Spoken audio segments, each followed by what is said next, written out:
Good morning everybody, welcome back to the channel and welcome in the 2024 Volvo C40 single motor extended range. Maybe the Volvo recharge car we have been waiting for, but it is good to be in a model year 24. I was looking forward to this one a lot, mainly because of the extended range version. Then you also have still a standard single motor and also an all-wheel drive. But this extended range, of course, is the one probably most interesting to the most of us. Bigger battery, 82 kilowatt hours, more range, faster charging as well, 205 kilowatt DC max. That's pretty impressive. And a newly developed e-motor by Volvo on the rear wheels of the car. That's for the first time in like 30 years or so. So that's pretty special, and also pretty special to experience in a Volvo, in a modern Volvo. And I gotta say, it rained a little bit earlier this morning, and I can confirm you can do a little bit of sliding in this car as well. It's a bit playful, but more about that later. This video is about your questions. Earlier this week I shared a video, or no, a post on YouTube asking you guys, do you have any questions about the model year 24 C40, XC40 bit, as well as that is also pretty much the same as the C40 extended range. But fortunately you guys did have some questions for me. So first things first, I'm gonna answer your questions in this video, and then next week we'll do the whole week C40 video, so stay tuned for that as well. But first, questions. So the first question, make note of the tire size and the brand. Well, the brand I'm gonna pop in the screen right now because I forgot to check before I got in the car. But I did check the size. It is a 235 by 45 20-inch wheel up front, and then in the rear we have a 255 40 by 20 as well. So bigger wheels on the rear. That's similar to, for example, my own Volvo C40 all-wheel drive 22 model, that also has wider tires in the back, in the front a bit less. Yeah, well, good enough that this one also has it, of course, with that rear-wheel drive on the e-motor back there. So then you need a bit of some tire, you know, for a bit of grip and all that. But yeah, first question answered. Second question is about how easy it is to connect your mobile phone to this car. And that is frankly enough pretty easy.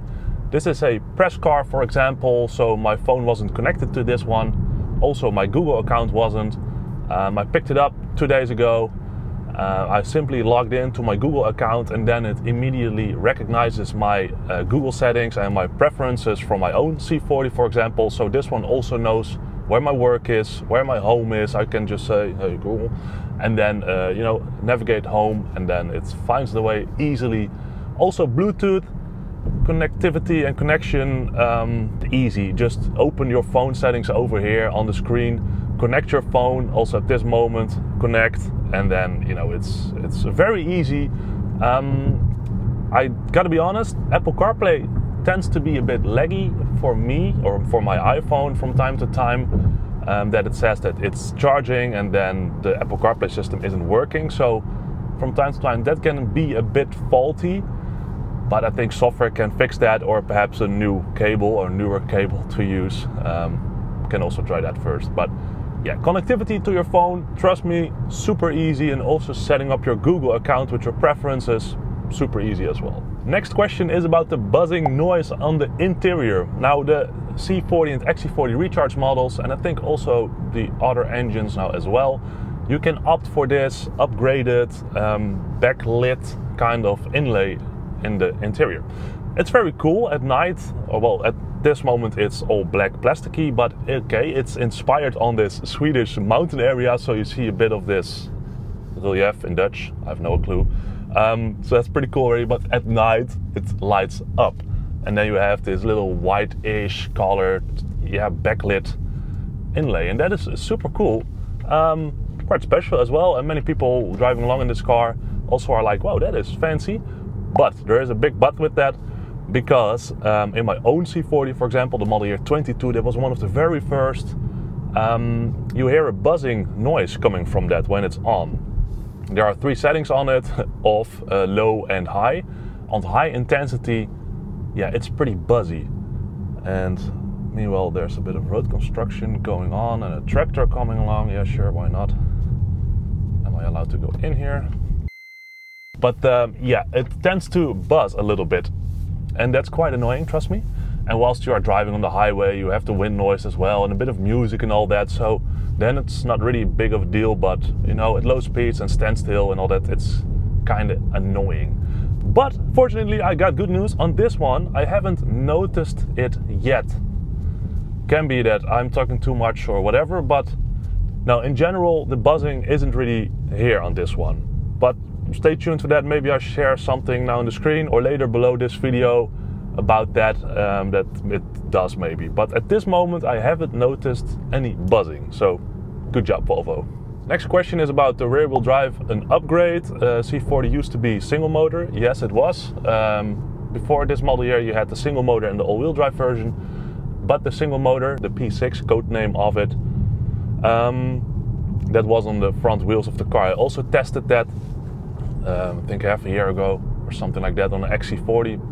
It was a very nice drivetrain as well, but yeah, an electric motor on only front wheels, not my biggest preference, I gotta be honest. I think for many it's just fine, but if you compare it for example to this rear wheel drive setup, this one is way more enjoyable already.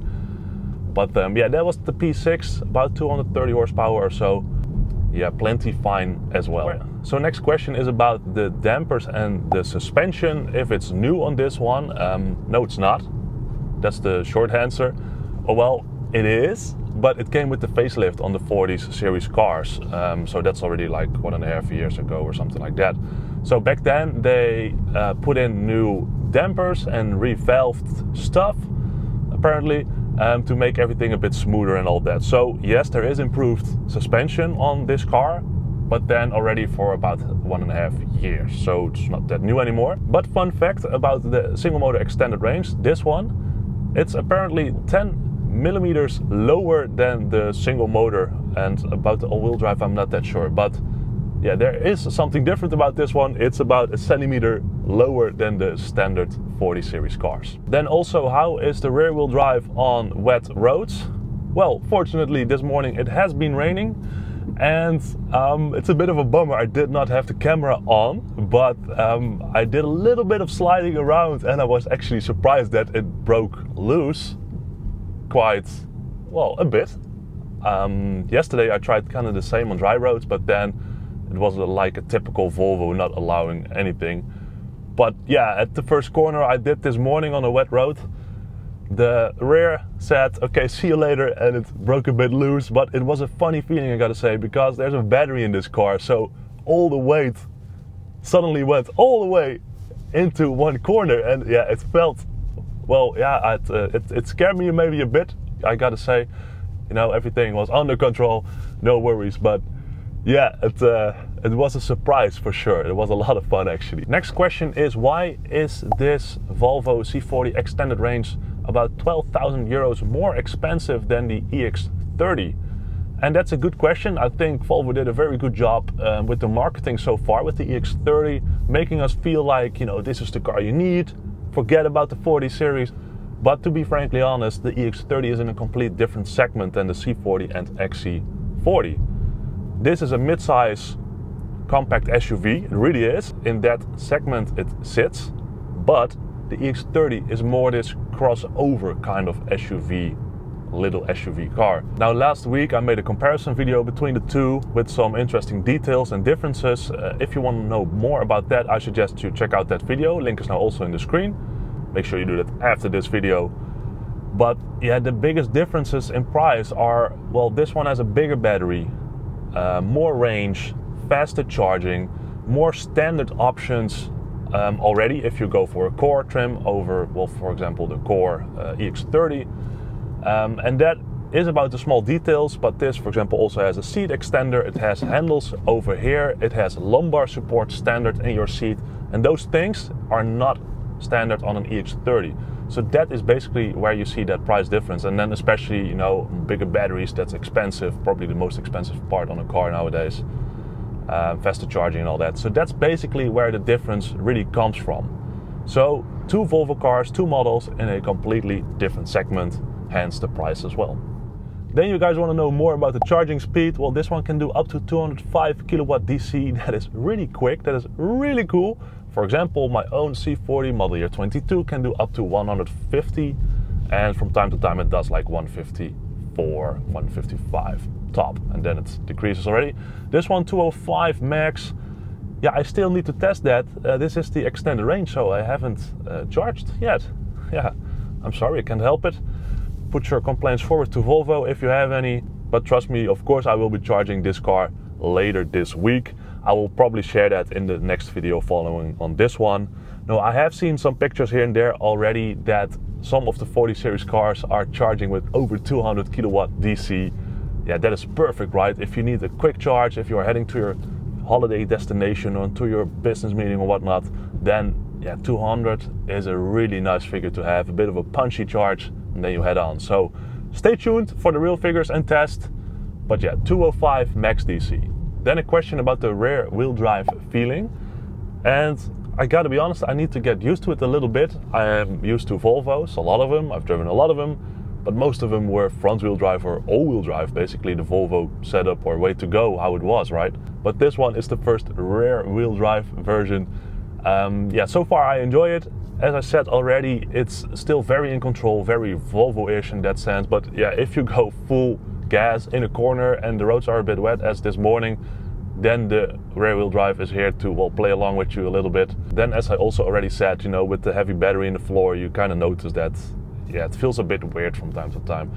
But in general, very smooth, very in control. When you pull away from a traffic light or something like that, you feel a bit of a punch in the rear or in your back, and you are pushed a little bit into your seat.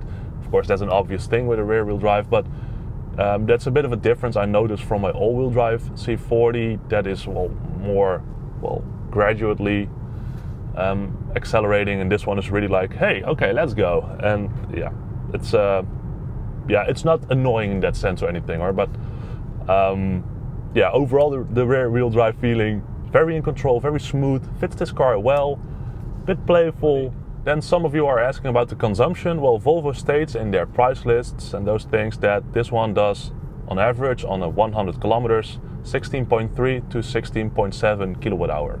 That's based then on 62 miles. For example, at this moment, I've reset the trip meter so far.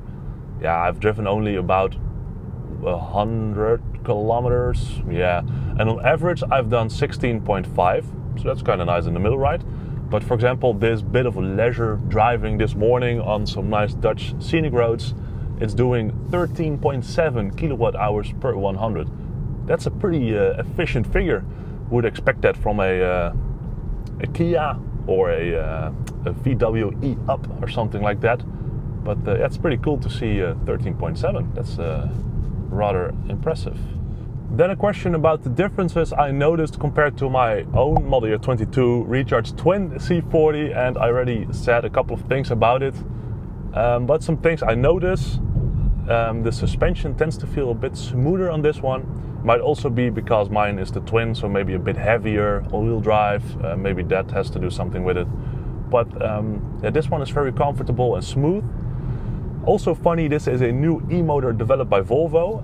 It sounds different, and that is kind of funny. So yeah, I'm really used to the sound of my own C40, of course, specific sound that is, and this one has a different electric noise when it gives you a bit of power. It's well, noise, it's a very soft or very quiet sound, but yeah, it's kind of funny, a different sound. Also, when I drive mine, I have this little very soft whistle from the e-motors when I do not really accelerate or brake. So basically when you are like rolling, then you have this smooth, very soft whistle. On this one, that is not the case. So I tried it out on the highway and all that. It does not have that. So that's a thing I also really enjoy. Then, as I said already, the rear wheel drive tends to give you a bit of a push instead of maybe pulling you a bit. That feels okay. I have a passenger, the little assistant on this channel, who tends to get sick quite easily in my C40, and in this one it's a bit less. So maybe I'm just getting better in driving or whatnot, or I'm being a bit more careful with this one. But yeah, maybe that's also a little difference, that, you know, a bit less power, a bit smoother from the rear wheels. But yeah, besides that, just your regular Volvo C40, right? It's not really that different, besides, well, the technical upgrades. Charging, of course, will be a nice improvement, I will notice. But yeah, besides that, just a very nice package, which also did not need, I think, a lot of upgrading. Then a question about the low and high speed efficiency of the car. Well, low speed, as I just shared already, I think very efficient. At high speeds, I'm like driving between somewhere 17, 18 kilowatt hours up till 21, 22 on the highway that was yesterday. So I'm still a bit doubtful about that because, well, my own C40 with 2 motors also does that kind of, well, efficiency on the highways. So perhaps that is because it's more powerful, so it needs to do less work or something like that, I don't know. So that is question 1. Overall efficiency, way better. Of course, it's also an upgraded package. The other question on this one was about the lane assistant. That's a very valid question, by the way. My own C40 is also one of the first from the first model year. And the lane or pilot assist tends to, well, be a bit of a lane hugger. It comes too close to trucks when you are driving on the highway, for example. And that can be a bit annoying. I experienced this on my own C40 as well, where I used to have pilot assist. And who's going? Yeah, you go. I used to have an XC40 with pilot assist, and then I had that on all the time. That was way more in control for some reason. But on this one with the Google system, you know, that model year 22 car, yeah, this one just comes way too close to other cars on the highway to my liking. So I'm very happy with the upgrade that you can now shift between pilot assist and adaptive cruise control while you steer yourself. Yeah, on this one it's still the same case, so there's no improvement in that sense. Then an important question about the vibrations in the car, the notorious issue. So, if you do not know, the C40 and XC40 recharge models, the very first ones especially, they have a vibration in the steering wheel around 100 kilometers, 62 miles. That's really annoying and doesn't go away. Volvo is also very vague about it. They basically don't give any clarity on it. So yeah, vibrations. Now, hold your horses, because in this one it is fixed. There are no vibrations in this steering wheel around, well, let's say 100 kilometers. So that's a very good thing, right? Yeah, it even felt a bit weird, I gotta be honest, on the highway yesterday. Trying that for the first time. I tried some different kind of highway roads as well to really verify it for you. But no, good news, there are no vibrations in this specific model. I'm not sure if Volvo has done something to solve it, but all in all, yeah, no vibrations. Then a big question about what drivetrain should I get? And then in this case, you drive about 70% on the highway. That's also a good factor to take into account. But yeah, what should you get? Front wheel drive, rear wheel drive, all-wheel drive? Well, if you opt for a model year 24, then it will be rear wheel drive or all-wheel drive. If you are looking into a used or maybe one on stock, model year 23 recharge Volvo, yeah, then it can still be a single motor, of course.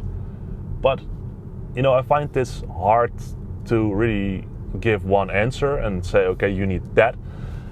It's very personal and specific on your needs. Yeah, I have the all-wheel drive C40, for example. Do I really need that? No. Is it fun? Yes, but I basically got it because it was the intro edition, and Volvo goes like full enchilada on it. And you know, here's the all-wheel drive as well. So yeah, I have it, and yes, it was very useful in the mountain areas or in the Alps when we are on holiday. But yeah, if I would rank them, I think my number 1 still would be all-wheel drive. Number 2, this one, the rear-wheel drive, and on 3rd, the single motor on the front-wheel drives.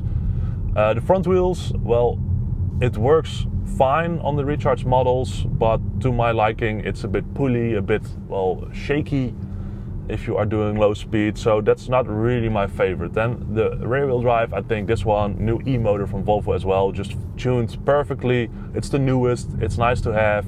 Yeah, if you drive a lot on the highway, then this one, the extended range with the single motor, it's the perfect solution, I think. That's the one you really want then, because you do not need all-wheel drive. But yeah, see where I'm going, it really depends on your needs. But then again, as I said already, there are a lot of things to take into account on this one. But I think in your case, highway driving, long distances, go for the single motor extended range. I think most of us will. All-wheel drive is fun, it's quick, it's still the same 408 horsepower. but then the setup is also a bit different on this model year 24. But yeah, those are the details. Perhaps that car will also appear on the channel soon. Let's hope so. I'm looking into that. But yeah, maybe we can all help each other also over here. What is your favorite e-motor engine or your drivetrain at this moment on the Recharge Volvos? What would you get? What's your situation as well? I'm curious to also hear from you guys.